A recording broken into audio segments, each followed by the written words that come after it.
Alors, il arrive qu'on tourne en rond dans sa classe, après avoir testé plein de trucs pour se renouveler, apporter un peu d'air dans sa pratique. On peut tout bonnement avoir envie de partir de sa classe pour un temps ou définitivement. Mais on fait quoi quand on est enseignant ou enseignante? Alors, à partir de l'expérience qui est la sienne, David nous permettra, durant notre entretien, d'ouvrir des portes pour imaginer des perspectives professionnelles dans et hors éducation nationale. Bonjour David. Bonjour. Alors un bonjour depuis outre-Atlantique. Et oui, un bonjour de Montréal, où il est 9 heures du matin, donc 6 heures de décalage.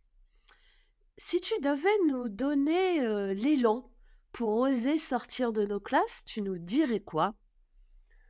Wow. Je vais essayer de me décentrer de mon expérience perso. Je pense qu'à partir du moment où on n'est plus heureux dans ce qu'on fait, et qu'on est investi au point que ça impacte sa vie personnelle, il faut changer. Alors je sais que ça fait peur.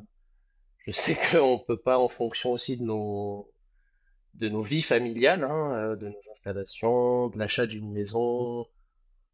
On se sent souvent bloqué. Il y a beaucoup de collègues que j'envie, hein, qui réussissent à se dire que c'est qu'un job. Et puis, une fois que je suis sorti, bah, je suis sorti. J'ai ma vie à côté. Moi, j'ai du mal à partitionner ça. Il y a une porosité entre ma vie pro et ma vie perso. L'une impacte l'autre. Donc, voilà. Arrivé à un moment où c'était trop, c'était trop. Donc, il fallait prendre une décision, changer de métier ou rester dans cette branche, mais changer de lieu. Donc, j'ai opté pour la deuxième solution. Ok. Alors, quelle est ta vie pro aujourd'hui? Wow, j'ai une vie pro qui a changé en novembre. Je sais pas si tu veux que je refasse le tracé ou si Ah, c'est peut-être prévu pour après. on le refera tout Ça marche. au long de notre entretien, mais là, ce qui m'intéresse, Je c'est là où tu spoil. es aujourd'hui, ouais. Je spoil. Alors actuellement, je suis conseiller technopédagogique, donc j'ai pas d'élèves, au secondaire La Chine du Collège Sainte-Anne de Montréal. Donc, le Collège Sainte-Anne, c'est un ensemble scolaire privé de 5 établissements. Et moi, je suis rattaché depuis novembre à l'accompagnement des projets technopédagogiques, uniquement pour le secondaire La Chine, c'est-à-dire des enseignants qui ont des élèves de 12 à 15 ans, 12 à 16 Ok. ans. Voilà, donc une centaine d'enseignants.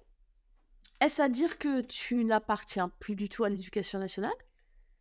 Non, j'ai réussi après, après plusieurs années de mise en dispo, j'ai enfin réussi à démissionner cet été. Donc voilà, je suis enfin libéré de ça, même si ça a été quand même très utile de rester un petit peu dans le giron.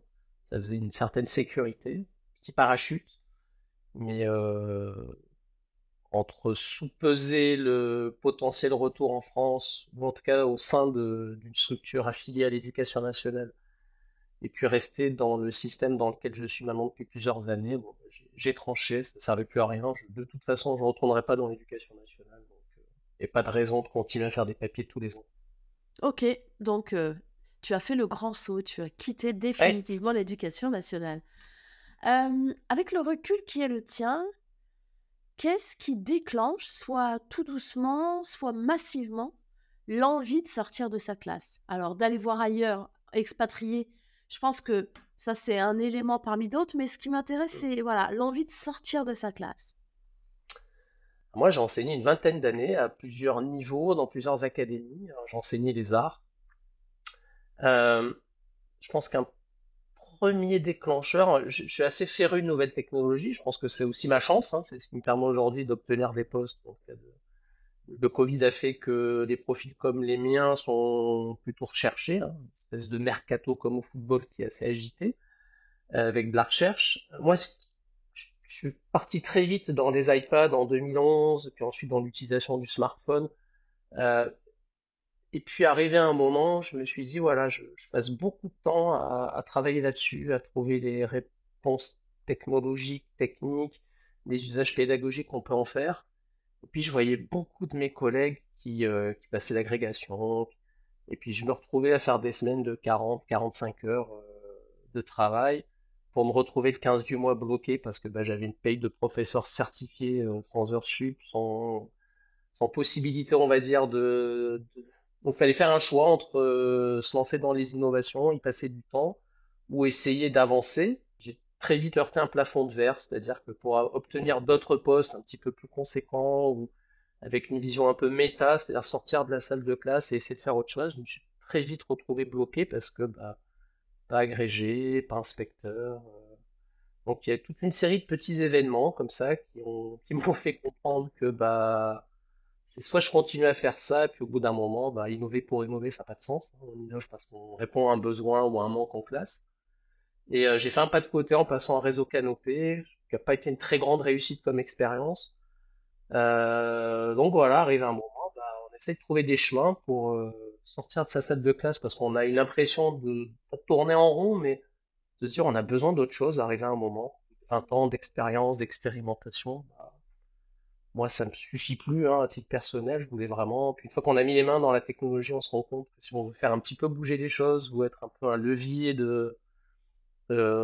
pour essaimer, pour essayer de former, pour essayer d'informer, de piloter, il y a un moment, il faut quand même sortir de sa salle de classe. Et puis, bah, en France, j'ai pas eu l'écho que j'espérais. J'avais postulé à pas mal de choses, à la DNE ou autre, et puis bah, je suis pas inspecteur, donc je suis pas inspecteur, donc forcément, je connais pas. Hein, donc pour la structure, donc bah voilà, j'ai vu plein de gens, voilà, prendre des postes que je ciblais, et puis bah, j'ai vite compris que de toute façon, je pouvais pas espérer mieux. Donc il fallait aller voir ailleurs pour espérer mieux. C'est intéressant ce que tu dis, ça nous emmène vers cette deuxième question qui pour moi est importante, c'est la culture de la mobilité au sein de notre grande maison qu'est l'éducation nationale. Et, et j'entends quelque chose, c'est que on peut avoir envie de bouger, mais les, les choses sont tellement protocolaires, et je ne sais pas quel autre terme utiliser, que c'est pas forcément simple de trouver chaussure à son pied quand on a juste envie de sortir de la classe et de faire autre chose. Est-ce que je ressens correctement ou il y a d'autres... Ouais, ouais, il y a ça, hein, il y a quelques portes de sortie, enfin, portes de sortie, il y a quelques chemins de traverse sur des opérateurs de l'éducation nationale, hein, l'ONICEP, le réseau Canopé. Enfin, moi, j'étais à un moment à Canopé avant la restructuration, donc je me suis entré dans une structure à l'échelle des ateliers qui était géniale avec des gens très compétents, mais avec un fonctionnement pyramidal équivalent à celui de l'éducation nationale. Donc, ils avaient réussi à faire dysfonctionner une petite machine de la même manière que la grosse. Donc je me suis retrouvé dans les mêmes fonctionnements, dans les mêmes principes de fonctionnement. Et c'est vrai que ce que tu dis, tu parles de protocole, je pense que c'est toute la construction de l'éducation qui est quand même très pyramidale. Et il n'y a pas possibilité de passer au-dessus, à part de passer des concours. Et puis quand tu es engagé dans ta salle de classe, tu n'as pas forcément ni le temps, ni la ressource intellectuelle, mentale, temporelle de te lancer, de reprendre des études. Moi, j'envie beaucoup les gens, les collègues que je vois passer des concours pour des postes de direction, pour des postes d'inspecteur. J'en ai connu quelques-uns et qui ça a quand même coûté des plumes au niveau de leur vie familiale. Mais c'est un investissement fou. Donc, à un moment, il faut opérer un choix et bah, si tu veux espérer autre chose, bah, la structure pyramidale n'est pas faite pour faire entrer un cube, hein, donc à un Ouais, moment, il c'est faut ça. aller Ouais, ailleurs, ouais. quoi. Donc, j'ai mis du temps à m'en rendre compte, et puis tant que ça répondait à mes aspirations, c'était très chouette. Puis arrive un moment où bah, ça répond plus, donc euh, les chemins de traverse ne suffisent plus, donc il faut trouver autre chose. Et du coup, comment se fait cette construction, tu vois, entre envie d'aller voir ailleurs, envie d'innover, envie de partager? J'entends ça aussi dans ton parcours. Il y a plein de petits éléments comme ça qui nous donnent envie ou qui nous font envie sortir de notre classe. Et on peut avoir envie de sortir de sa classe, non Mm. pas à temps complet, mais à temps Oui, partiel des fois. Bon, bah ça, c'est compliqué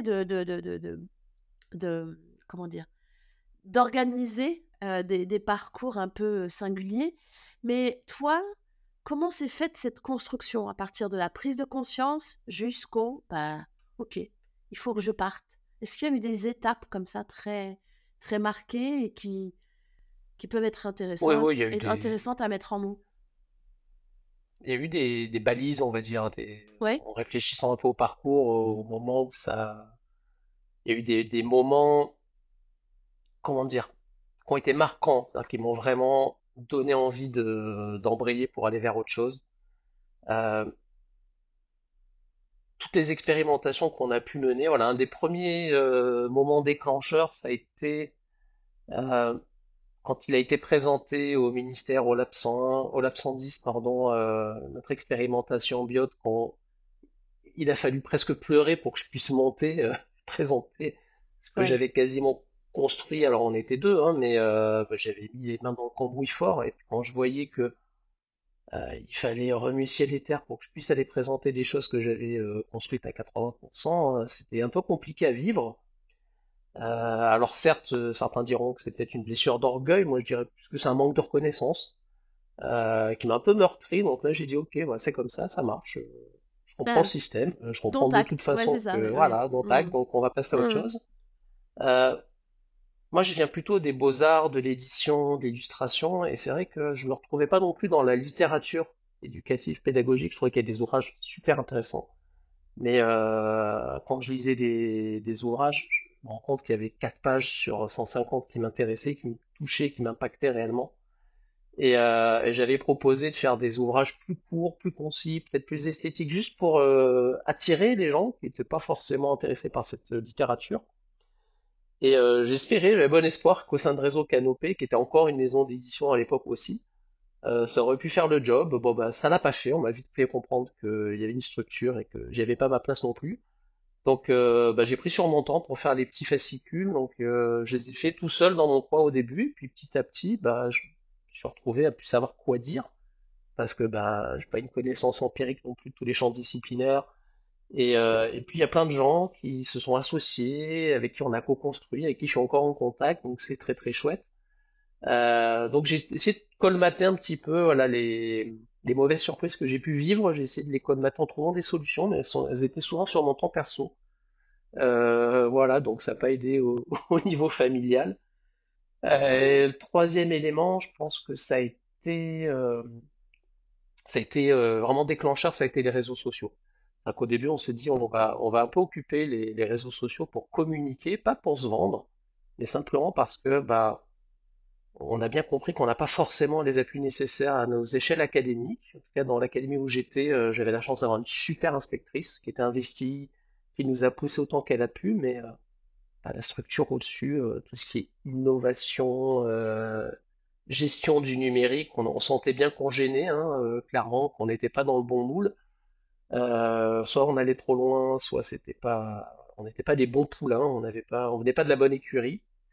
Euh, donc, bah, on a occupé les réseaux sociaux pour essayer de sauter cette barrière qui était notre barrière hiérarchique directe, pour essayer d'aller un petit peu au-dessus. Et puis, bah, cette utilisation des réseaux, elle a été super utile pour la suite de mon parcours, parce que toutes les opportunités que j'ai pu avoir après, par la suite, sont venues de relations que je me suis construites sur les réseaux. Donc, il y a une espèce de culture chez les enseignants, et elle n'est pas que française, hein, on la retrouve ici aussi au Canada, ou j'ai pu la retrouver au Maroc, où on a toujours une espèce de scrupule à mettre en avant ce qu'on fait, en disant, oh là là, C'est ça va vrai. être mal vu par les collègues parce qu'on se met en avant. Non, c'est juste que nous, on l'a pris comme un partage, on montrait des choses, les gens piochaient ce qu'ils voulaient prendre dedans, ça n'avait pas vocation à être formaliste, à être une forme à reproduire, c'était une expérience parmi plein d'autres. Et puis ça m'a permis de construire un réseau, et ce réseau, bah, il a été super utile pour la suite euh, parce que bah, c'est grâce à ce réseau que j'ai pu avoir une opportunité en 2017. Des collègues m'ont dit, il y a un poste, on pense que ça te plairait, mais il fallait partir au Maroc. Donc j'ai été remarié, ma femme qui est coach, qui accompagne des personnes dans leur parcours professionnel, qui a une vraie connaissance du monde de l'éducation, m'a dit bah entre être malheureux ici ou être heureux là-bas, voilà, Euh, le choix est fait en fait. Euh, donc je suis parti, je me suis mis en disponibilité. La grande chance que j'ai eue, c'est que j'étais au sein de Réseau Canopé, je n'étais pas devant élèves, donc j'ai pu obtenir ma mise en dispo très rapidement. ce qui n'est pas le cas de beaucoup de mes collègues que j'ai pu croiser par la suite. Et puis là, j'ai vécu une super expérience. Voilà, je regrette pas du tout ce choix-là, mais comme tu l'as dit, hein, c'est une succession d'éléments qui font qu'à un moment, bah, on se retrouve à un embranchement, puis on décide Tout de à fait. prendre la route sur le côté. Ouais, ouais, ouais. Est-ce que tu t'es posé la question à un moment en tant qu'enseignant, qu'est-ce qu'on a à vendre à l'extérieur de cette grande maison? Parce que c'est pas simple, hein, quand on est enseignant, tu le disais, hein, on n'est pas habitué à savoir ce qu'on sait faire, à identifier finalement notre expertise, hormis celle pédagogique. Alors c'est vrai que moi, je suis resté quand même dans le cadre éducatif. C'est vrai que j'ai pas complètement changé de corps de métier, même si j'enseigne plus. Je reste dans une maison d'éducation, dans une maison d'enseignement. Moi, je pense que pour des collègues qui ont cette espèce un petit peu de vision en disant, bah, moi, je sais faire qu'enseigner, mais je pense que le monde de la formation, le monde, même les différentes, comment dire, les différentes fonctions publiques, se nourriraient de cette manière, parce qu'on a quand même l'habitude de travailler, on a l'habitude de communiquer, de collaborer, enfin, on a des compétences qui sont quand même fortes. Euh, et c'est vrai qu'on les met rarement en avant, on a l'impression qu'on sait pas faire grand-chose. Et pourtant, on sait faire plein de choses. Et même dans le numérique, il y a beaucoup de mes collègues que j'ai pu rencontrer par le passé qui me disaient, mais moi, je sais pas faire grand-chose en numérique, mais en fait, on sait faire beaucoup de choses. On a une vraie pratique dans le corps enseignant, sauf que bah, elle est rarement mise en avant. Ça aide aussi à faire en sorte que les gens restent hein, au sein de la structure. C'est pas juste, je pense que c'est volontaire qu'on met pas en avant ces compétences-là pour faire en sorte que les gens restent. Il y a beaucoup de possibilités. Alors après, moi j'ai eu la chance d'avoir un profil plus techno. Je suis pas informaticien, je le répète à chacun de mes entretiens d'embauche, je suis prof, mais je me considère comme usager éclairé. Voilà, je suis pas un expert, je suis expert en rien. Je pense que l'apparition de l'IA a bien fait comprendre qu'on était de toute façon expert en rien, parce que Oui, ben, on c'est clair. découvre tout le temps, hein, on découvre, on doit rebondir.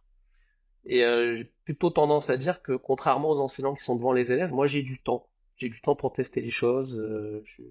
J'ai pas d'élèves, donc j'ai le temps pour trouver des solutions, pour les accompagner. Donc c'est vrai que les profils techno post-Covid, ça a été, je pense que c'est beaucoup plus évident pour nous de trouver du job, hein, clairement. Et puis, il y a une chose que j'ai découverte au fur et à mesure, même si on sort du réseau français, de l'enseignement du français à l'étranger, il y a une vraie aura quand même, hein, de l'enseignement français. Il y a une vraie reconnaissance de notre expertise. On est un système scolaire un peu dénigré sur le territoire français et qui est pourtant reconnu à l'étranger. Donc voilà, je parlerai pas des collègues qui changent complètement de métier parce que c'est pas mon expérience. Je pense qu'il faut beaucoup de courage pour ça. Euh, mais au sein de l'enseignement, voilà, on peut partir de la France pour continuer à faire son métier si on veut pas complètement changer de métier, mais que c'est la structure qui nous étouffe. Bah, il y a un énorme réseau de l'enseignement de l'AEFE, c'est un énorme réseau, l'OSUI, il y a plein de possibilités. On n'est pas non plus obligé de partir, de changer de continent. Il y a possibilité de partir au final à 1 heure de la France, ou voire même plus près. Donc si on n'est pas engagé dans une vraie restructuration, dans un vrai cheminement pour changer de cadre, il y a quand même possibilité de rester dans son corps de métier en allant ailleurs. Bon, Déjà, ouais, l'herbe est ouais. c'est ça. C'est déjà un pas de côté et ça permet de sortir de sa classe autrement. En t'écoutant, il y a quelque chose qui me semble. Enfin, j'ai envie de te poser une question. Je ressens quelque chose de l'ordre de la déception, de la non-reconnaissance de ce que tu as pu apporter. Est-ce que, est-ce que tu saurais mettre en mots ce qui t'aurait permis finalement de rester dans la classe, de rester dans ta classe en faisant autrement? C'est-à-dire, si j'essaye de reformuler ça de façon un peu plus claire, je me dis: «Quel dommage finalement de perdre des éléments qui ont envie d'aller voir un peu ailleurs, mais qui sont, des super profs parce qu'aussi ils ont envie d'aller voir ailleurs et on les perd définitivement alors que si on avait ouvert un profil particulier, une manière de faire peut-être un peu singulière, on les aurait gardés. Est-ce que tu as ce sentiment-là? Est-ce qu'il y a quelque chose qui, qui t'aurait permis finalement de continuer à être dans ta classe, mais autrement? C'est une vraie question. Après, c'est vrai que j'ai une. Oui, je suis parti clairement en regret. Moi, je suis rentré dans l'éducation. Je viens pas d'une famille de profs. Ils sont tous douaniers dans ma famille. Donc, je suis rentré un peu en éducation par dépit parce que je voulais enseigner aux beaux-arts et j'avais le concours, mais je n'avais jamais trouvé de poste. Début des années 2000, c'était un peu compliqué pour entrer dans les écoles d'art. Donc, j'ai commencé par des remplacements. Puis, ça m'a plu. Puis je suis vraiment rentré dans ce métier. J'avais vraiment une croyance. J'accompagnais des jeunes enseignants pour rentrer aussi dans le métier en étant prof tuteur, formateur métier. J'ai eu la chance d'être jury de concours. Enfin, euh, je pense que des missions, on m'en a donné beaucoup. J'ai eu la chance, je le disais, hein, d'avoir une inspectrice qui m'a vraiment qui a essayé de m'ouvrir à plein de choses, la création de formations, des jurys de concours. Enfin, au final, je suis quand même sorti de ma classe. C'est vraiment l'échelle au-dessus, ça. Il y a un moment qu'on veut sortir de son champ disciplinaire, il n'y a pas 40 solutions, hein. Il y a les Cardi, il y a les Dan, et puis bah, j'avais une mauvaise pioche académique, hein. Je suis arrivé dans des endroits où ces deux structures sont... voilà, j'ai bien compris que j'y avais pas ma place, hein. C'était pas verrouillé, puis pas mes croyances humaines, politiques et professionnelles. Donc, au bout d'un moment, bah, on est bloqué sur son académie, on essaye de voir dans d'autres académies, ou alors au-dessus directement au ministère, et puis là, on se rend compte. Voilà, hein, je pense qu'il faut une, euh, des étoiles qui s'alignent parfaitement pour pouvoir avoir une porte d'entrée. Bah, ça s'est pas aligné pour moi, donc euh, oui, oui, il y a un petit peu de ça, et pourtant, on m'a donné, voilà, j'ai pu participer à plein de colloques, partager, mais je trouve que j'ai beaucoup plus de reconnaissance depuis 5 ans parce qu'on m'a fait confiance. Qu'en 20 ans d'enseignement et d'expérience et entre guillemets d'expertise en France. Je vais juste te donner un exemple, hein, quand il a fallu monter un projet pour utiliser le smartphone à l'époque où les politiques disaient que c'était interdit, ça a été 1 an et demi de paperasse, et avec l'appui d'un chef d'établissement qui était motivé, d'un inspecteur, enfin, on avait plutôt une bonne concordance d'éléments, mais ça a été long, et c'est de la paperasse, et c'est sans fin, quoi. En plus du travail scolaire et puis de tout ce qu'il y a à faire, hein, c'est pas un job à temps plein, c'est un job en plus. Oui, c'est ça, oui. Et puis ça a été compliqué parce qu'il fallait expliquer 15 fois et je pense que la première fois que j'ai compris qu'il y a d'autres manières de travailler, c'est quand je suis arrivé au Maroc, on me posait des questions, je donnais des solutions, en tout cas mes solutions, celles que je pensais être pertinentes, et on m'a dit tout de suite, go, c'est toi l'expert, on te fait confiance, c'est toi qui as l'expérience, donc on y va. Et je me dis, mais il n'y a pas de dossier à faire, il n'y a pas de truc à remplir, on fait Ouais. pas 3 réunions derrière dans la foulée avec X, Y, Z pour expliquer hiérarchiquement. Elle a dit, non, non, non, on t'a embauché pour ça, on t'a embauché pour ton expérience, pour ton background, pour tes compétences. On fera une réunion plus tard pour voir si ça a fonctionné, puisqu'on va changer, mais on t'a embauché pour ça. Et là, j'ai compris quoi, il y avait d'autres manières de travailler. On pouvait aussi travailler dans la confiance et pas dans la défiance. Donc, pas tout le temps dans la défiance avec la structure. Et puis, je l'ai rencontré, je l'ai recroisé dans d'autres jobs, hein. Maintenant, partout où je vais, effectivement, même si je suis dans une équipe, il y a une reconnaissance de ce qu'on sait faire. Si on nous embauche, c'est parce qu'on sait que on va apporter quelque chose et on nous fait confiance. Je pense que c'est cette confiance-là que j'ai pas toujours reçue en France. Et effectivement, tu parlais un peu d'une espèce de blessure. Oui, oui, j'en garde pas de. Je suis parti, on va dire, avec beaucoup de déception, mais pas de regret. Voilà. C'est déceptif parce que bah, je pense qu'il y aurait eu plein de choses à faire. Mais bon, voilà, c'est comme ça. Et puis j'ai vraiment pas de regret d'être parti parce que ce que je vis maintenant, je l'aurais jamais vécu en France. Ouais, Clairement. tout à fait. Et dis-moi, est-ce que de la prise de conscience qu'on a envie de faire un peu autre chose que ce qu'on fait en classe, on a envie d'innover, de partager, euh, on s'aperçoit qu'on ne peut pas le faire forcément au sein de la grande maison pour X raisons, de manière systémique. Euh, Qu'est-ce qu'on travaille en soi pour oser se dire, allez, de toute manière, là, il faut que je parte, quoi. Vaste sujet, vaste débat. Euh, je pense qu'il faut être en adéquation. En tout cas, moi, ça a été un de mes principes. Alors, je vais faire un truc que j'aime pas trop faire, mais un des éléments aussi qui a été vraiment déclencheur, qui m'a fait comprendre que j'étais plus à ma place. J'ai une histoire familiale, on va dire particulière, hein, comme tout le monde. Et il y a un truc qui m'a vraiment fortement blessé, mais vraiment mon fort intérieur, hein, ça a été vraiment, je crois que ça a été la vraie grosse cassure, elle a été là. Quand ça parlait un petit peu de Pétain, en termes politiques, en disant c'est pas si grave que ça.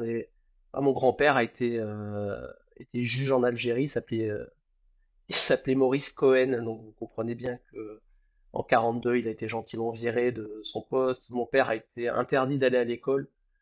Voilà, pour moi, Pétain, familialement, c'est ça. Et me retrouver dans une structure où on disait, bon, c'est pas si grave et tout. J'ai dit non, ça peut pas, ça rentre. C'est pas mes valeurs, en fait, c'est pas mon histoire familiale, c'est pas mon histoire tout court, c'est pas mes valeurs. Et je pense que quand on est dans une structure où, même à notre échelle, tout va bien, mais de pilotage au-dessus et antithétique avec ses propres valeurs, bah, soit on réussit à se le mettre entre parenthèses en disant, moi je fais mon job à mon échelle, je fais bien mon job, je gère bien ma classe, je fais des choses intéressantes. Et puis une fois que je mets le pied en dehors du bahut, c'est terminé, je passe à une autre vie. Alors c'est pas mon cas, j'arrive pas à faire cette partition-là, hein, je te l'ai dit, donc je me reconnaissais plus là-dedans, quoi. Puis je me reconnaissais plus dans le fonctionnement, puis dans le fonctionnement au sein de réseau Canopé, je me reconnaissais pas. Le fonctionnement au sein de l'éducation nationale sur l'échelle de mon académie, je ne les reconnaissais pas. Arrive un moment où, quand tout est rouge, bah, faut se dire que bah, soit on est malheureux là où on est, soit on fait ce petit pas de côté, qui peut coûter, hein, clairement. Hein. Je peux entendre que des collègues qui aient des familles, une maison, des crédits. Moi, c'était pas mon cas. En tout cas, oui, j'ai une fille qui reste en France, donc c'est des choses qu'il faut prendre en compte, hein, mais j'avais pas de maison, j'avais pas de crédit. Et, bah, j'ai pris ma valise et je suis parti. Et puis je regrette pas de l'avoir fait, quoi, même si j'étais bien encadré pour le faire, même si les premières années j'avais un bilan carbone un peu pourri parce que je rentrais tous les week-ends en avion, donc mais ouais, ouais, mais il faut pas s'empêcher de vivre des expériences comme ça parce que ce soit dans le monde de l'éducation ou en dehors, il y a un moment où, quand ça nous touche à ce point-là, quand Oui, c'est ça, ouais. vraiment on se reconnaît plus dans un métier, à un moment, il faut, Ouais, voilà, ouais. on réussit à pas être malheureux, moi c'est pas mon cas, donc Et du coup, si tu rencontrais un collègue ou une collègue qui soit un peu dans le doute en se disant, ouais, je me demande en fait si moi non plus j'ai pas envie de changer de métier, est-ce qu'il y a des questions comme ça que tu lui poserais pour essayer de, de, de lui permettre d'accoucher de son projet ou pas d'ailleurs, mais en tout cas de le clarifier. Est-ce qu'il y aurait comme ça quelques questions? alors c'est marrant que tu m'en parles parce que j'ai plein de collègues quand je suis parti qui m'ont questionné, qui m'ont dit ah bah tiens t'es parti, comment t'as fait c'est- Et la majorité de ces collègues maintenant sont partis aussi. Donc Ah j'espère que oui, je suis d'accord. pas l'agent provocateur qui pousse les gens au départ. Non, moi je leur dis est-ce que t'es vraiment heureux quoi? Ok. Est-ce que ça te convient? Moi ça me convenait plus donc j'ai pris la décision de partir mais ça me convenait plus parce que ça impactait tous les compartiments de ma vie. Il y a plein de collègues, voilà, qui, oui, sont pas super heureux au boulot, mais c'est pas grave parce que bah, ils font autre chose à côté. Ça leur va, cet équilibre leur va. Ouais. Je dis, fais la balance entre ce qui te convient, ce qui te convient pas. Si elle est à 100 d'un côté, à 0 de l'autre, bah, c'est qu'il y a un truc à faire. Après, à choisir quoi, à voir ce qu'il est possible de faire. Mais si t'es plus heureux dans ce que tu fais, ou si même le fait si les côtés positifs que t'apporte ton job ne parviennent plus à équilibrer la balance, c'est que il faut vraiment se poser des questions. Et puis la deuxième chose que je leur dis, c'est qu'est-ce qui te retient? La liste, ce qui te retient. Et généralement, on se rend compte que c'est la famille et le prêt immobilier, quoi. Je dis, bah, Si la laisse qui te retient, ça n'est que l'argent ou que le prix immobilier, dis-toi que bah, dans d'autres jobs, tu peux gagner beaucoup plus, tu peux continuer à payer ton prix immobilier en France tout en te payant une maison ailleurs. Ça se réfléchit, ça dépend du pays dans lequel tu vas travailler, ça dépend du job que tu vas avoir. Et j'ai souvent des collègues ouais, qui me posent des questions, et je dis, vous n'êtes pas obligé de partir à l'autre bout du monde, vous pouvez aller travailler en Suisse, au Luxembourg, dans le réseau AEFE qui a plein d'écoles en Espagne, en Angleterre. Et puis même, plus simplement, vous pouvez juste déjà faire un petit pas de côté pour rentrer dans des réseaux annexes, hein. Je pense à Canopé aujourd'hui, ça a été restructuré, ça a d'autres missions, donc et puis les équipes sont quand même vraiment très très chouettes à l'échelle locale, donc il y a vraiment moyen, voilà, de se dire, bah, si on est vraiment bloqué, si on voudrait faire de la formation mais qu'on n'a pas le bon créneau, je vois plein de collègues qui font des choses incroyables sur les réseaux et qui n'arrivent pas à obtenir le CAFA. Et je me dis, mais qu'est-ce qu'il faut faire? Qu'est-ce qu'il faut faire? Quand je vois tout ce qu'ils font en classe, je me dis, quelle est la structure de ce machin pour qu'on te donne le droit de, si c'est juste encore un concours avec encore un dossier, encore un entretien, ça n'augure rien de ce que tu sais faire concrètement. Donc, bah, fais de la formation à côté, monte-toi une auto-entreprise, fais de la formation, du job, il y en a, il faut. Alors, c'est pas toujours simple, mais on peut peut-être aussi, en tout cas à mon époque, on pouvait encore demander des temps partiels, c'était encore jouable. Mais là, il y a des réalités de terrain qui sont complexes. Je voyais tous mes collègues qui sont en Haute-Savoie, puisque je travaille en Suisse, mais j'habitais en Haute-Savoie. Et il y a beaucoup d'enseignantes et d'enseignants qui travaillent en Suisse, qui enseignent en Suisse ou qui font d'autres D'accord. jobs en Suisse. Et en fait, toutes les demandes de mise en dispo en Haute-Savoie pour les enseignants sont retoquées immédiatement parce que bah, ils Ah veulent pas oui, que les enseignants aillent travailler en Suisse tout en forcément. Ah gardant oui, tout leur à job. fait. Donc en fait, tout le monde a démissionné. Ah Tous oui, les ok. collègues étaient démissionnaires, ils disaient bah, on est obligé, quoi. On n'a pas pu obtenir autre chose, donc bah, on a démissionné parce que on prend le bateau, on va travailler à Lausanne, on prend le train, on va à Genève. On gagne 3 fois ce qu'on gagnait en France, dans des conditions qui étaient les nôtres il y a 25 ans. Donc, bah, voilà, on regrette pas, mais il y a aussi une vraie. Bah, on est dans un métier humain, donc il suffit qu'on ait les bonnes personnes au-dessus qui nous donnent la bonne opportunité, et puis on peut faire un petit pas de côté sur la formation, mais déjà devenir formateur, si on a envie de partager avec les collègues, devenir tuteur, s'engager, c'est pas toujours simple à faire, mais ça peut être aussi une bonne respiration. En tout cas, moi, ça l'a été. Ça m'a vraiment permis pendant 10 ans de faire plein de choses super intéressantes. Et je pense Et que ça m'a. ça permet de se tester aussi en Hum, gardant quelque chose de confortable, en tout cas de ne pas faire le oui, grand saut comme ça c'est ça. d'un seul coup, parce que euh, on, on est nombreux et nombreuses enseignants à n'avoir jamais quitté les bancs de l'école finalement. On a été de bons élèves, donc on est rentré dans la grande maison sans être passé par la case chercher du boulot à l'extérieur dans le privé. Donc il y a tout un mythe comme ça et une fantasmagorie autour de chercher du travail. Ah, ça nous paraît carrément impossible. Et en fait, on se rend compte que oui, c'est possible. Donc j'aime bien l'idée Le, de quand il y a un déclencheur, quand il y a une envie de. Parce que l'idée, elle n'est pas de dire il faut absolument avoir envie de partir de sa classe. Pas du tout. C'est si non. l'envie naît, c'est l'identifier, savoir ce qu'il y a derrière, ce qu'on a envie d'en faire, identifier les compétences qui sont les nôtres et qu'on a envie de mettre à disposition du monde en dehors de l'éducation nationale et puis oser. Oser un Hum, petit pas de côté, alors peut-être un tout petit au départ et puis un grand à certains moments. Euh, D'ailleurs, ces petits pas, tu vois, de mutation, de chercher des boulots dans d'autres administrations, tu en sais quoi de ça et des possibilités et finalement des procédures et calendriers qu'il faut avoir en tête? Oh. Euh, alors moi, je vais juste revenir avant de répondre à ta question. Oui, Il bien faudra sûr. peut-être que tu me la reposes parce que le décalage horaire fait que. Ouais, ouais. Et puis l'heure matinale fait que je suis peut-être plus étanche.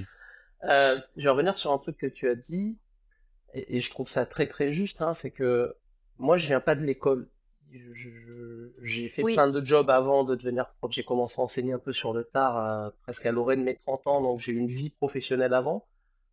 Donc j'ai connu le privé avant de connaître le public et peut-être que ça joue aussi dans le fait de me dire, voilà, j'ai pas connu que ça. J'ai connu les chantiers, j'ai connu l'illustration, la presse. euh, j'ai eu une vie avant et c'est souvent le cas aussi, maintenant que tu m'en parles. Ça me tilte. Il y a pas mal de collègues qui sont rentrés dans l'entrepreneuriat avec l'apparition des tablettes, qui ont monté leur boîte, qui se sont mis à mi-temps, puis après à temps plein, complètement à l'extérieur de l'éducation nationale. Mais c'est vrai qu'on n'a pas cette culture de l'entrepreneuriat, en tout cas de se dire, bah, si je trouve pas le job que je veux, je vais me le construire.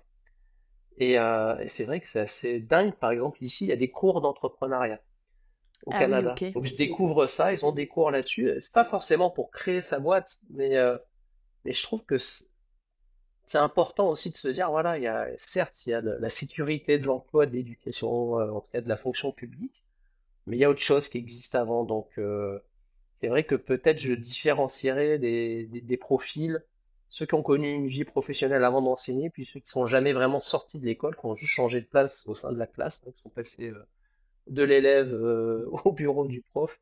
Donc c'est vrai que ça peut vraiment faire peur quand on a connu que ça. Mais C'est c'est vrai que clair. c'est pas évident de faire ce pas de côté. Donc tu me disais les Mais temporalités. ouais, Pardon, ouais, non, vas-y, mais, excuse-moi. mais je veux bien, alors, à mon tour de rebondir sur ce que tu dis sur l'esprit d'entreprise. Je trouve ça vachement intéressant. Euh, Tu sais comment tu le définirais, toi, l'esprit d'entreprise, avec du coup les cours qu'il y a dans ton établissement ou pas? Moi, je veux bien m'y essayer après, hein, parce que moi, je suis passée d'enseignante à entrepreneuse, donc voilà. Mais je trouve ça intéressant finalement de se dire, ah, c'est ça qu'on n'a peut-être pas, et c'est ça qui nous fait peut-être peur quand on a envie de faire autre chose. Là, il est vraiment proposé aux élèves de réfléchir sur ce que c'est une entreprise, sur comment ça fonctionne, sur monter même peut-être des projets. Hier, par exemple, avant-hier, j'étais jury du concours Expo Science, tu sais, le concours un peu à l'américaine avec des élèves qui font des démonstrations, mais on leur demande de réfléchir aux solutions technologiques pour des élèves de 16-17 ans quand même. Et de monter un projet, mais d'être capable aussi de l'expliciter, de le vendre, de faire de la com. C'est tout un ensemble en fait. C'est pas juste penser un produit, penser un manque, mais c'est se dire que bah, c'est plein de choses. C'est être capable de communiquer avec les gens, de créer des documents, d'être capable d'expliquer de manière, de vulgariser des concepts ou de trouver par exemple un manque, quelque chose qui nous manque dans notre vie de tous les jours. Tu vois, par exemple, les élèves qui ont gagné le prix hier sont des élèves qui, je travaille dans un établissement à la Chine qui donne sur un canal pas loin du Saint-Laurent, donc c'est très vert autour. C'est un petit peu en dehors c'est sur Montréal-Ouest. Et ils sortent souvent au beau jour, tu vois, dès qu'il commence un peu à faire beau, il y a beaucoup de cours de sport, ils font du canot sur le canal, ils font beaucoup, il y a un énorme square devant, donc ils vont beaucoup travailler dehors et ils se disent, bah ouais, mais on travaille beaucoup avec l'informatique, mais quand on est dehors, c'est un peu la galère, on n'a pas de réseau, on a des ordinateurs qui se déchargent. Donc, hop, on dit on a un manque, on va répondre à ce manque, hop, on a fabriqué un chariot avec un panneau solaire, des batteries, des câbles. Et je trouve que c'est ça qui manque, c'est-à-dire que faire réfléchir quelqu'un à un moment donné en disant qu'est-ce qui manque, concrètement, qu'est-ce que je pourrais faire, et puis surtout comment je pourrais communiquer, trouver l'information, chercher l'information, me former quand j'ai un manque. Aujourd'hui, on peut se former tout seul. Je trouve que voilà, c'est cette réactivité-là, nous, on se laisse, en tout cas moi, dans ma vie professionnelle, je me suis laissé un peu porter, quoi. Je me suis un peu, il y a des choses qui sont apparues, qui ont popé comme ça dans ma vie, l'iPad, le smartphone, les réseaux sociaux, mais j'ai pas été les chercher, en fait, ça arrivait, et puis j'ai pas eu ce besoin d'aller chercher. En tout cas, j'ai pas moi en moi cette culture d'aller chercher des choses. Je pense que la génération qui arrive aura plus, et je pense qu'il y aura aussi un gros changement. Tu me parlais de l'entrepreneuriat, je pense que c'est générationnel beaucoup aussi. Enfin, que moi, mes parents ont pas, par exemple, compris forcément. Puis mon père est un peu fonctionnaire, tu vois, dans cet esprit, Ah, la sécurité de l'emploi, mais comment comment quitter faire. le Ah, voilà, et quand fonctionnariat? je lui ai dit, bah, je me casse, j'ai démissionné. Alors, c'est pour ça, au début, que je me suis mis en disponibilité en disant, bah, voilà, je l'ai gardé pour faire plaisir à mon père en disant, tu vas, sois rassuré. Et je pense que la génération qui arrive, ils s'en foutent complètement de ça. Cette Ouais, mais sécurité de c'est ça. l'emploi. Mmh. De toute façon, ils la connaîtront pas, puis quand on parle avec eux, ils disent, bah non, on veut pas être malheureux dans notre job. Et Ouais, je ouais, pense tout à qu'ils fait. ont cette capacité à passer d'un truc à un autre, que ma génération à moi, j'arrive à l'orée de mes 50 ans, dans quelques jours. Bah, je me rends compte qu'on est très peu dans ma génération à passer, à sauter le pas, quoi. Et j'ai plein de collègues qui étaient un peu dans la technopédagogie, qui ont migré, qui sont passés sur autre chose, qui ont créé leur boîte, et des collègues qui sont pas là-dedans, qui ont pas pris ce créneau-là, bah, et ils ont pas cette culture de dire, ouais, bah, oui, ça me convient plus, donc je passe à autre chose. Et je pense que dans une quinzaine d'années, ça va être beaucoup plus complexe pour la structure éducation nationale de garder ses profs. Parce que quand ils auront autre chose ailleurs, ils iront ailleurs, ils auront bien raison, parce que, voilà, à un moment, Bah il ouais, ouais, faut. ouais, ouais, tout à fait. Ouais, ouais, non, mais et j'ajouterais bien un truc, en fait, en t'écoutant, je me dis que cette idée de l'entrepreneuriat, il y a quelque chose derrière qui est comment, en tant que personne, je peux être pourvoyeur de ma propre activité, alors de mon propre bonheur, et de retrouver du pouvoir d'agir là où je peux avoir l'impression d'en perdre, en fait. Et Ouais. ça, c'est vrai que euh, on a élevé nos enfants comme ça, et la génération d'après Mm. euh, arrive avec cet élan. T'es heureux, très bien. T'es pas heureux, ok. Tu fais quoi pour ne pas ne plus pour ne plus ne Mm. pas être heureux, quoi. Et bah du coup, les entreprises et l'État va devoir, les employeurs, pardon, vont devoir faire en sorte que Mm. Oui, les personnes veuillent rester. Mais on le voit c'est bien ça. dans la grande crise de la restauration, par exemple en France, où on était sur une logique de dire non, mais de toute manière, euh, on peut bien exploiter les gens. Là, le truc qu'ils veulent, c'est travailler à n'importe quel prix. Le Covid a rebattu les cartes et les C'est jeunes, ils clair. disent non, mais vous savez quoi? Non, en fait, non, pas à n'importe quel prix. Et du coup, on a des branches de boulot qui ne sont pas pourvues Mm. parce que on veut pas y Parce que mettre les sous. ah ouais, bah, la génération n'a pas envie de subir comme nous on a pu subir, hein. Du coup, on C'est a un ça. peu de résilience par rapport à eux, mais on s'est infligé des choses qu'on aurait peut-être pas forcément dû s'infliger. Mais bon, un autre truc aussi qui me fait dire que c'est un peu la structure, tu vois, là, il y a une très grosse grève au Canada. Quand je suis arrivé, il y avait une grève de la fonction publique, et en l'occurrence des enseignants, et ils ont fermé les écoles. C'est-à-dire qu'il n'y avait pas de cours pendant 3 semaines, plus même, il n'y D'accord. a pas eu de cours. Il n'y a pas d'élèves Ok. en classe. Les écoles sont fermées, basta, les profs sont devant, font des tours de garde, font des piquets, euh, des manifestations, mais il y avait un énorme soutien de la population. Par exemple, moi, mon école qui est privée permettait aux enseignants qui avaient leurs enfants dans le public de les amener à l'école. Donc, il y avait des ateliers pour que les petits soient là et puis pour que les parents puissent continuer à enseigner. Et ils ont obtenu plein de choses. Ils ont obtenu 17% d'augmentation sur 5 ans. Donc, ce que je veux dire, c'est qu'il y a aussi, euh, je pense, sociétalement, une reconnaissance du métier d'enseignant que j'ai pu trouver dans différents pays, en Suisse, ici, même au Maroc, dans l'enseignement français. Bon, c'est un petit peu biaisé puisque ça touche une frange de la population qui était très aisée. Mais une vraie reconnaissance aussi de ce qu'on fait, en tout cas de la mission de l'école, que j'ai pu retrouver en France. Si déjà tu te bats contre ton institution, contre le regard des gens, contre le fait de ne pas pouvoir avancer, ça Ah, ça fait fait beaucoup de beaucoup, champs de ouais. bataille à Ouais, ouais. mener, ça fait beaucoup de fronts à mener, puis on s'épuise, quoi, on s'épuise, et puis soit on est capable de faire abstraction, j'ai pas été capable, j'ai été capable sur un certain temps, mais et voilà, je me suis épuisé, puis et à un Non, mais moment ça sert. notre profession est fatiguée. Enfin, quand on écoute les Ah enseignants ouais, là, ouais. sur être prof, enfin, on voit bien, enfin, les retours qu'on a, on a des gens on a des individus sur lesquels repose le système qui sont épuisés, en fait, qui Ouais. sont épuisés.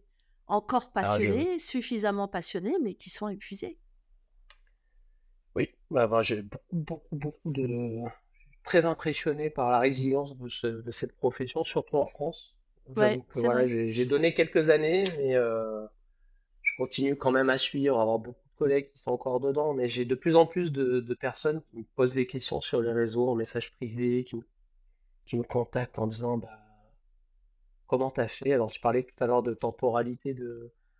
Moi, j'ai eu la chance de pouvoir demander une mise à dispo parce que je faisais partie de cette 29e base, donc Canopé, la EFE, des gens qui sont pas forcément devant élèves. Je parle pas de la EFE, mais pour Canopé. Donc en fait, je manquais pas en fait à la structure, hein, ça faisait pas un manque dans une salle de classe. Donc j'ai pu l'obtenir très vite, parce qu'on passe directement par Paris pour l'obtenir. Après, en fonction de l'endroit où on est, en fonction de la charge aussi, en fonction de lire au service ou pas, on peut l'obtenir, cette mise à dispo, mais c'est compliqué, c'est compliqué. Il y a beaucoup de collègues qui me disent, bon, on n'arrive pas à l'avoir. On met plusieurs années pour l'obtenir, et surtout, on peut pas démissionner comme ça. Et j'ai découvert ça. C'est complexe de démissionner, même quand on est en mise en dispo, c'est compliqué. Je vais te donner mon expérience, hein. Cet été, voilà, j'ai recontacté le ministère en disant, bah, de toute façon, j'arrive à la fin de ma mise à dispo, qui durait 10 ans avant, qui dure 5 ans maintenant avec le changement politique. Et pour redemander une mise à dispo, il faut revenir 17 mois en France et puis refaire une demande. Enfin, tout est fait pour plus qu'on se mette en dispo, clairement. Et, euh, et là, on m'a demandé 400 papiers, on m'a demandé toutes mes fiches de paye de quand j'étais vacataire, contractuel. Je leur ai dit, moi, je veux juste démissionner, en fait. Je veux juste, de toute façon, dans 6 mois, je vais arriver à échéance. Vous me direz, est-ce que vous voulez réintégrer? Je vous dirai non. Donc, de toute façon, vous me direz, donc soit bah, c'est maintenant, soit ce sera dans 6 mois. C'est pas très grave. Moi, ça ne coûte rien. C'était juste me dire, je pars de France, je coupe les ponts à terminer. De toute façon, j'y reviendrai pas pour travailler, donc. Et il a fallu lutter alors que je suis déjà plus devant des élèves, que je touche plus d'argent, plus d'avancement, plus rien. Il a fallu quand même lutter, il a fallu envoyer un mail limite de menace pour qu'on puisse me permettre de démissionner. Donc bah, j'ai enfin eu ce Graal là. Mais même quitter la France, c'est compliqué. C'est compliqué. Par exemple, venir m'installer au Canada, ça nous a demandé de nous faire radier de la sécurité sociale. Et oui. C'est un parcours du combattant. En fait, la structure est faite pour pas qu'on parte. Donc il faut s'accrocher, il faut se dire qu'on va lutter fort parce que, bah, par exemple, je suis toujours pas radié de la. Ça fait 4 mois que j'habite ici maintenant et j'ai toujours pas accès à la sécurité sociale canadienne parce que les Français n'ont pas tamponné de mon papier. Mais je n'ai plus accès à ce papier parce que bah, je n'ai plus mon numéro de sécurité sociale. Donc on rentre dans des trucs ubuesques Ubuesque, et tout à mon fait, cas ouais. est un cas parmi plein d'autres. Mais c'est pas simple de partir. Tout est fait pour qu'on nous maintienne là. Donc il faut avoir une vraie énergie pour se battre, parce qu'il faut se battre pour partir, clairement. Alors moi, mon cas, c'était partir définitivement. Et tu l'as dit, il y a des pas de côté beaucoup plus simples à faire. Par exemple, juste demander une mise à dispo ou alors un temps partiel pour pouvoir faire une autre activité. Je pense que c'est quand on n'est pas sûr, quand on veut pas tout quitter parce qu'on se dit, bah, je veux monter une entreprise ou je veux faire une formation, je veux essayer de faire autre chose, mais bon, bah, je veux faire un bilan de compétences. Donc, moi, un des conseils que je donne, c'est ne faites pas de bilan de compétences dans vos académies, parce que tout sera fait pour vous dire que vous savez rien faire. L'expérience me le prouve. Donc, si vous voulez faire un bilan de compétences, faites-le à l'extérieur, quitte à ce que ça vous coûte de l'argent, c'est pas grave. Mais au moins, vous verrez vraiment ce que vous pouvez Ce faire que vous et ce valez, que ouais, vous tout à pouvez fait. amener. Moi, j'ai plein de collègues qui l'ont fait dans la structure et en dehors de la structure. Voilà. Quand on dit que tout est fait pour vous garder à l'intérieur, c'est que tout est fait pour vous garder à l'intérieur. En tout cas, le système est Oui, fait pour oui, que vous alors, restiez là. au-delà de tout est fait pour, moi, je suis pas capable d'être aussi catégorique que toi, mais je pense que on peut boucler avec le fait que c'est tellement pas dans la culture qu'il y a, il y a des choses qui, tu vois, il y a des choses qui sont pas Ouais, du tout installées dans l'ADN de cette institution et dans l'ADN peut-être même de notre société très jacobine. Donc, voilà, ah ouais, tu vois, je suis peut-être un peu plus modérée et en mettant la responsabilité sur un fonctionnement et une culture oui, institutionnelle plus qu'une c'est vrai. volonté, une volonté de. Mais à t'écouter, je me dis que une des choses à travailler et à nourrir si on a envie d'aller voir ailleurs ou autrement que à l'intérieur de sa classe, c'est d'avoir de l'énergie, quoi. Mais Parce qu'il en faut. Et c'est un peu le serpent qui se mord la queue, c'est que, tu vois, quand tu tardes trop à sortir de ta classe, tu t'épuises. Enfin, il y a quelque chose de l'ordre, tu arrives à l'épuisement et du coup, tu n'as plus cette énergie. Enfin, il y a quelque chose d'assez fataliste qui s'installe. Donc, j'aime bien l'idée avec ton témoignage de se dire, OK, à quel moment, moi, dans ma classe, je me pose la question régulièrement de me dire, est-ce que je suis toujours bien là? Est-ce que j'aurais envie ou pas de faire autre chose? Et je trouve ça assez intéressant. Plutôt que ça soit un non-dit, mais que ça soit quelque chose de d'un rendez-vous avec soi-même régulièrement, c'est tous ça. les ans, à la Mmh. fin de l'année, de se dire, OK, j'ai envie, j'ai toujours envie ou pas? Et voilà, j'aime bien l'idée de se poser la question de façon très explicite, ensuite d'anticiper et de se dire, même si je suis bien dans ma classe, est-ce que je suis capable, comme ça, de dire qu'est-ce que je peux apporter au monde en dehors de ma classe pour ouvrir en fait des pistes. Mmh. Si un jour j'ai envie, eh ben, il y a des choses qui sont déjà prêtes. Donc voilà. Et si j'essaye de résumer un peu le parcours, enfin les balises par lesquelles tu nous as emmenés, euh, j'ai retenu aussi de ton intervention quelque chose du réseau, de se mettre en réseau Mmh. avec des gens qui pensent la même chose que nous, qui, euh, qui portent les mêmes aspirations. On ne le fait pas pour quelque chose, mais on le fait déjà en premier pour prendre de l'oxygène, avoir de Ouais. l'oxygène dans son quotidien et dans sa vie professionnelle. Et puis après, il y a l'idée de l'esprit d'entreprise. Est-ce que, en tant qu'enseignante, j'ai un esprit d'entreprise et je me sentirais capable d'être entrepreneur avec un E ou sans E d'ailleurs. Et puis après, allons-y quoi. Ouais, ouais, je pense que tu as bien résumé la chose, hein. C'est vrai que se poser, face à soi-même et puis être capable de se dire: «Bon, bah, on va peser le pour et le contre. Est-ce que ça correspond à ce que je veux, mes aspirations perso, pro?» Et puis se dire qu'on se donne des temps comme ça, effectivement chaque année ça peut être, voilà, se poser en fin d'année et puis, faire cette espèce comme ça de balance plus-moins, ça peut être pas mal. Après oui, je pense que tu as vraiment raison aussi sur le fait de se dire qu'il faut de l'énergie.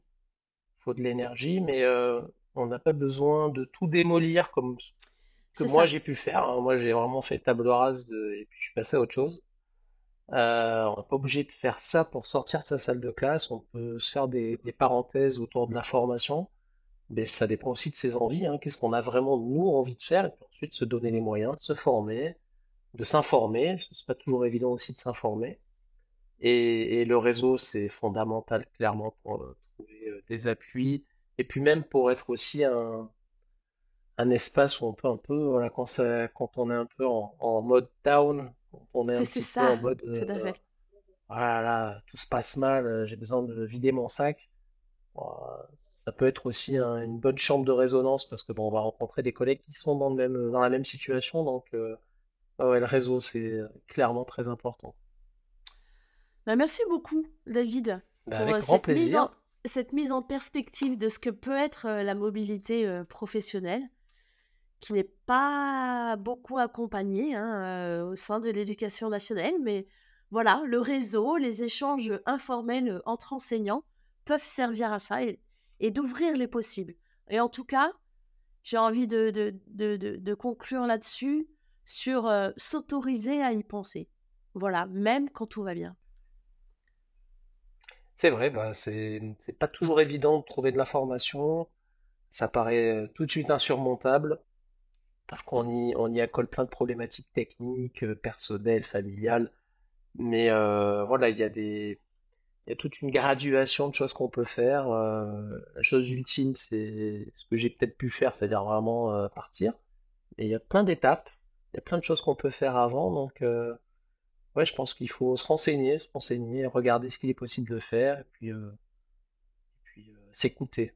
Vraiment, être en accord avec ses principes et ses valeurs, ouais, et être capable de s'écouter, de se dire, voilà, est-ce que le jeu en vaut la chandelle vraiment?